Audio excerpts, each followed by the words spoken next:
大家好，今日係2026年嘅7月7日啊。台灣咧就發生咗一單新聞喎，呢個咧就係媒體人矢板明夫喺台中咧佢做完演講之後咧就受到襲擊，而家知道咧邊個人襲擊佢啦，係一個香港人嚟嘅嚇，攞住香港特區護照咧入境台灣嘅嚇，攞台證入台灣嘅人，呢個人咧姓廖嘅，咁有好多人起咗佢底啦，知道佢係咩人啦，咁咧佢就係喺台灣咧。就跟咗矢板明夫喺人哋嘅演講結束之後咧，去到咖啡店一拳打爆咗佢塊面，打到咧矢板明夫門牙鬆脱，然後咧成面咧成口都係流血，然後慢慢咧忽然咧就係揚長離去，呢個就係矢板明夫咧佢自己形容嘅。咁啊最初咧矢板明夫覺得佢係黑道嚟因為佢講一啲說話佢聽唔到而且咧即係當時佢就打完一拳就走咗，咁但係後來咧就拉咗佢喎。佢出境嘅時候就拉咗，因為影咗佢相嘛，有 CCTV 噶嘛，咁佢出境嘅時候就拉咗佢，證實咗佢係香港人嚟。咁呢個就令人擔憂啦，係咪跨境鎮壓呢？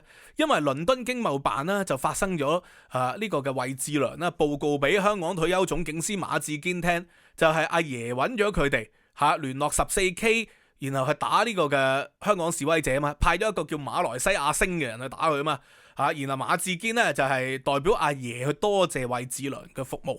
為阿爺做事，咁呢個係跨境鎮壓嚟，咁唔出奇啊！以前呢，呢個嘅蔣經國嘅時期都揾人哋槍殺喺美國嘅作家江南，就轟動一時嘅，轟動埋美國嘅一個江南案件啦。就因為江南咧就寫咗蔣經國傳，爆咗佢啲黑材料嘛，然後就揾人槍殺佢。所以無論共產黨定係國民黨咧，呢啲叫做威權政府咧。經常用法律以外嘅手段，就係啲強力部門咧去對付一啲言論自由人。咁所以喺海外咧做言論評論嘅人咧都要小心。我以前就好唔謹慎啦，以後我會小心啲嘅。但係我見到有啲人咧仍然都係啦，去旅行咧都會公開自己旅行嘅地點。咁我覺得佢就大可不必啦，就應該要謹慎一啲嘅。咁而家即係呢個情況咧，其實矢板明夫咧佢一早應該要知道嘅，佢自己應該都知道噶啦。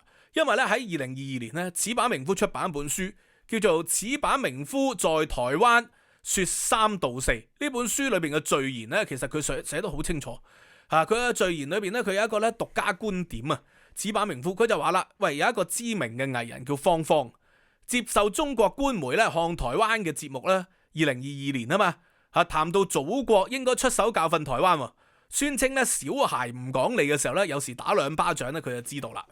佢就話咧，好多人批評方方，但係矢板明夫就認為佢更加應該注意中國點解喺呢個時候讓方方出嚟講呢啲說話，呢個就係對台認知戰嘅一種手段嚟。呢個矢板明夫自己2022年11月23號咧係咁樣寫嘅。呢個講法係好深刻嘅。點解呢？你就知道啦，中國人咧素有所謂嘅權威性人格。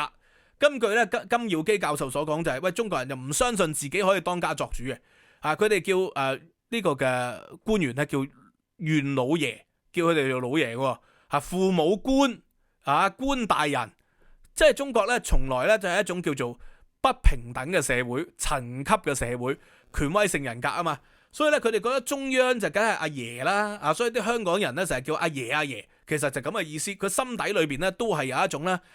認為有權威嘅人咧就有高級嘅，高級嘅人咧就可以施壓俾下級嘅。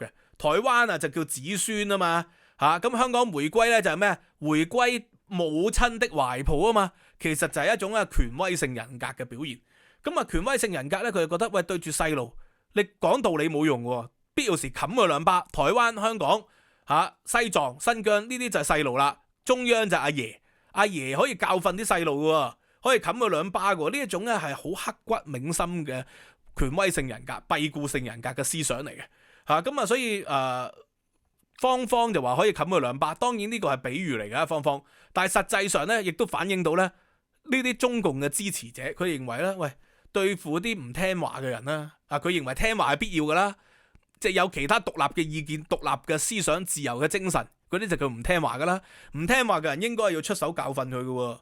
所以矢板明夫就話啦，喂，佢喺中國長年採訪嘅經驗咧，上得官媒官媒就看台海啊嘛，一定有劇本嘅，而劇本咧係好有政治意義嘅，嘉賓每講一句說話都要經過咧國台辦同埋宣傳部嘅審查，方方只係咧有一個演出嚟嘅啫，咁所以佢一早已經講咗噶啦。同時間咧發生嘅呢件事件啦，就係台中永豐盞酒店啦，佢俾人跟完之後打佢塊面，4個鐘頭後咧就落咗網啦嗰個犯。咁呢個唔係個別嘅事件嚟喎，因為根據矢板明夫咧聽翻咖啡店酒店嗰啲人講咧，話呢個人咧埋伏咗2日嘅，其實係個酒店，因為佢住喺附近嘅酒店，佢就埋伏咗2日，踩咗線噶啦。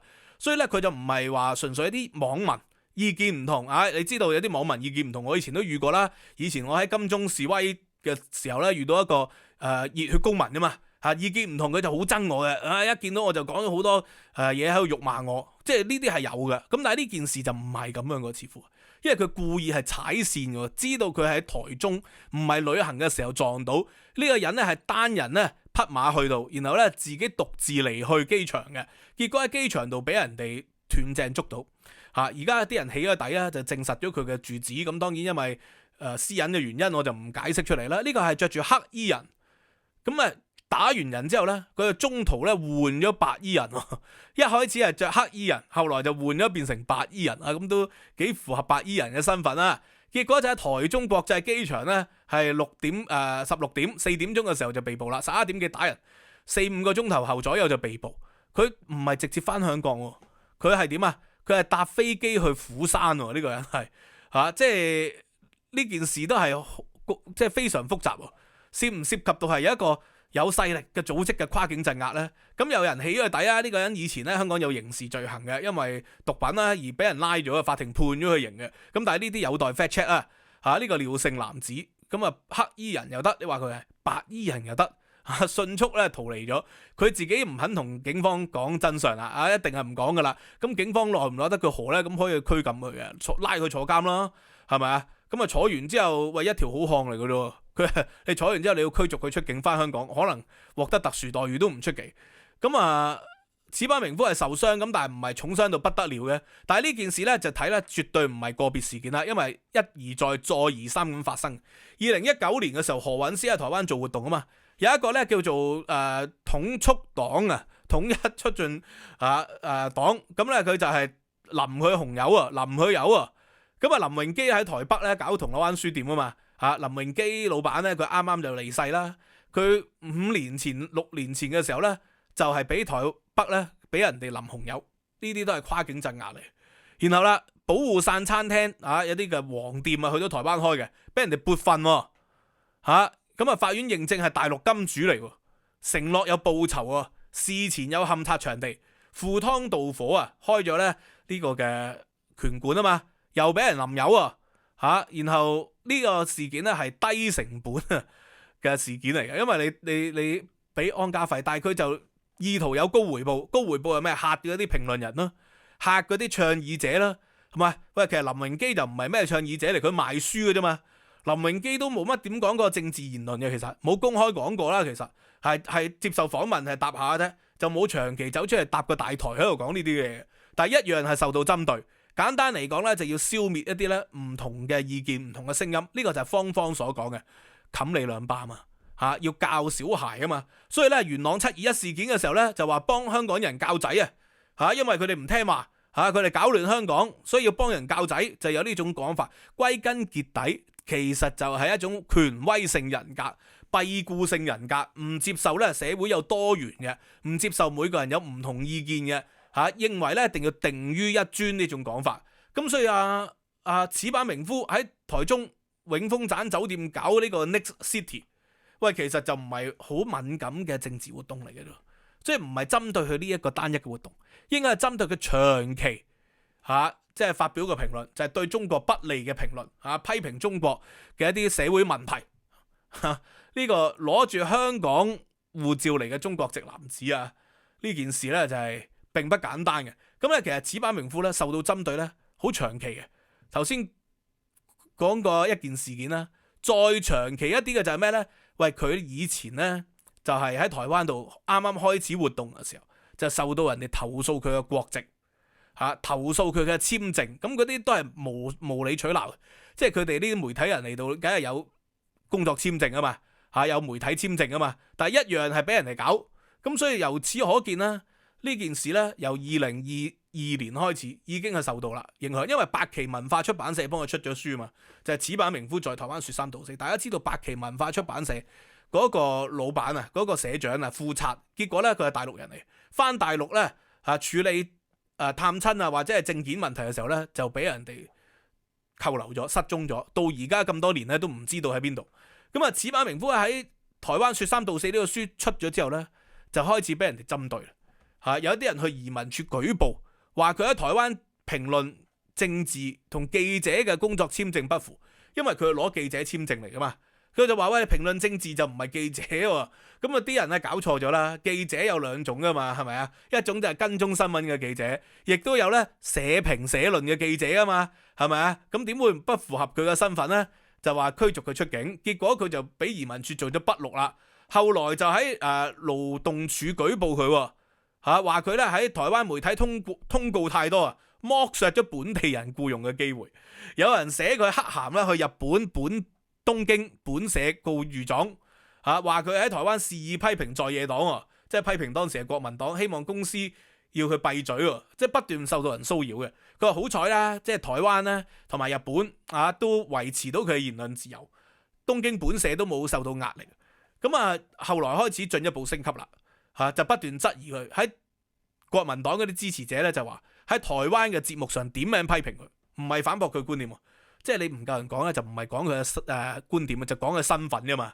一個日本人憑乜嘢喺台灣說三道四啊？啲人就係咁啊，攻擊我都係攻擊我身份噶。你大陸學者係咪啊？廣州野雞就不斷攻擊身份，佢唔係講你嘅內容嘅然後就開始誣衊你噶啦。呢啲人咧就好常見嘅。咁佢話以前佢講過啦，一個長期從事國際媒體人對外國說三道四應該。你講呢啲嘢，啲人係冇用㗎。譬如話你喺香港嘅時候咧，佢就鬧你評論，你唔翻大陸，你翻大陸啊。咁好啦，我到我大陸做咗10年嘢啦，離開咗啦。咁然後佢就話喂，你離開咗就唔好講中國噶咯。嗰啲人一定係永遠咧用呢啲咁嘅方法咧去搞你嘅。佢哋唔講道理啊嘛，講道理就唔會係小粉紅啊嘛。講道理嘅人就唔會係蠻無嚟嘅，就唔會追隨威權嘅。無論你追隨嘅係共產黨定係希特拉定係 Donald Trump 定係咩人，總之咧民主社會本身就係唔信任權威，就唔會做咩粉嘅。你做得咩粉咧其實咩粉都好啦，習粉啊咩粉都好啦，拜登粉啊嗰啲就唔係真正理解民主道理嘅人嚟噶嘛。咁所以呢件事咧就睇到啦，陸委會佢哋研判呢個係跨境鎮壓嚟，甚至乎咧而家台灣嘅媒體咧就 upgrade 將呢件事咧會話係中國嘅民族團結進步法，因為7月1號啊嘛。而民族團結進步法咧仲可以針對海外犯罪，即係所有海外嘅華人、非華人嘅評論者所講嘅嘢傷害到中華民族團結，都會受到咧境外嘅監控，都會受到咧呢個嘅緝捕歸案。所以咧喺海外做評論或者一啲普通人啦都一樣喎。你翻香港翻中國有機會受到拘捕，即使唔係翻中國，好似桂民海咁去泰國旅遊噶嘛，旅喺芭提雅突然間失蹤咗要翻中國自首都得嘅。呢啲就係強力部門啊嘛。咁佢翻去佢就可以依法地追究你嘅責任。咁所以台灣媒體將呢件事 upgrade 到同民族團結法有關。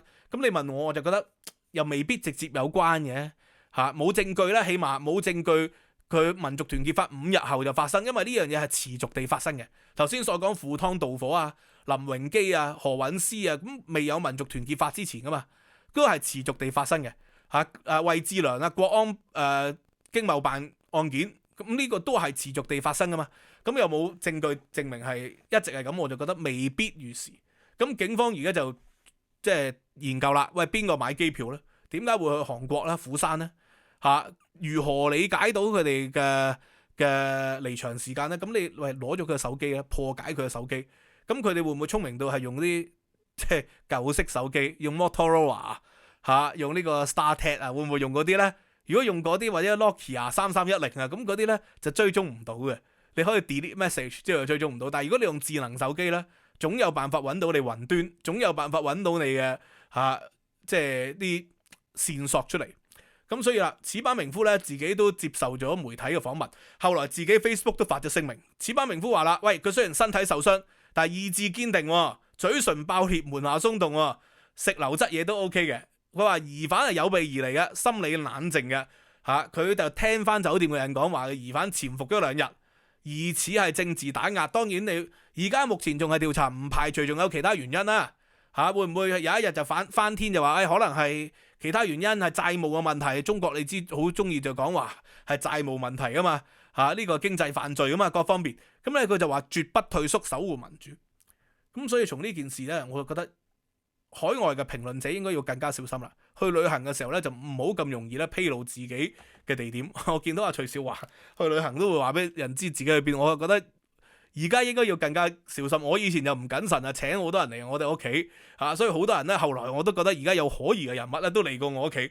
咁我自己應該要，如果搬屋之後我就會低調啲，唔會話俾人知自己住邊噶啦。不過我以前就覺得盛情難卻，大家移民到嚟香港大家都係做評論或者係做呢個嘅 YouTube 影片，或者以前大家係大學嘅同事，咁我就好客啦。咁佢主動話要嚟，咁我讓佢嚟咯。咁但係以後我要更加謹慎小心啊。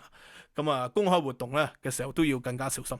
好嘛 ，anyway 今日就講到呢度啦。咁希望大家可以 like、subscribe、share 收費平台 Patreon 啦，同埋 YouTube Members 希望咧你哋能夠踴躍加入，因為你哋嘅加入咧可以推動我咧更努力地呢個可以做影片嘅。咁會員人數越多，咁裏邊咧就做影片嘅時間咧就越充裕，請人手咧就越多。